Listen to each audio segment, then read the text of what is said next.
ಅಂತರದಲ್ಲಿದ್ದಾರೆ ಅಷ್ಟೇ. ಇದನ್ನ ಇನ್ನ ಅರ್ಥಪೂರ್ಣವಾಗಿ ಹೇಳ್ಬೇಕು ಅಂದ್ರೆ ಅವ್ರಿಗೆ ತುಂಬಾ ಹೊತ್ತು ಹಿಡಿಯಲ್ಲ ಗ್ರಹಣ. ಯಾಕಂದ್ರೆ ಇಲ್ಲಿಂದಾನೇ ಬೀಳ್ತಾ ಇಲ್ವಾ ಅಭಿಮಾನಿಗಳ ಆಶಾ ಕಿರಣ.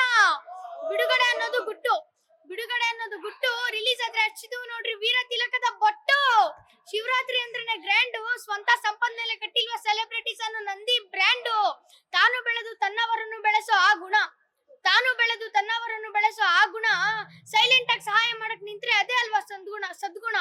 ಕೇಲ್ಕತ್ತಂ ನಾಟಕ್ ಬಂದ್, ನೋ ಡಿಸ್ಕಷನ್ ಓನ್ಲಿ ಆಕ್ಷನ್. ನಾನ್ ಬರ್ತಾ ಇದ್ದೀನಿ 1 2 3.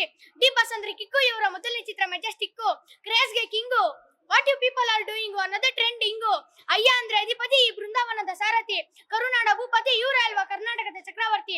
ಜಾಗ ಯಾವ್ದೇ ಇರ್ಲಿ ಹೇಗೆ ಇರ್ಲಿ ಜೈಕಾರ ಹಾಕ್ಸ್ಕೊಳ್ಳೋ ಏಕೈಕ ನಟ, ಕನ್ನಡದ ಕಲಾವಿದ, ಕುರುಕ್ಷೇತ್ರದ ದುರ್ಯೋಧನ, ಈ ಕಲಿಯುಗದ ಕರ್ಣ.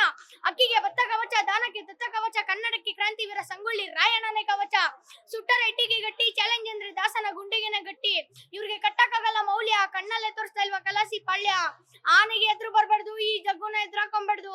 ಯಾಕಂದ್ರೆ ನಾನು ಇವಾಗ್ಲೇ ಹೇಳ್ಬಿಡ್ತೀನಣ್ಣ, ನನ್ಗಿರೋದ್ 2 ಮುಖ. ಒಡೆಯ ಅಂದ್ರೆ ಅಭಿಮಾನ, ಅಂಬರೀಷ ಅಂದ್ರೆ ಯಜಮಾನ. Thank you China.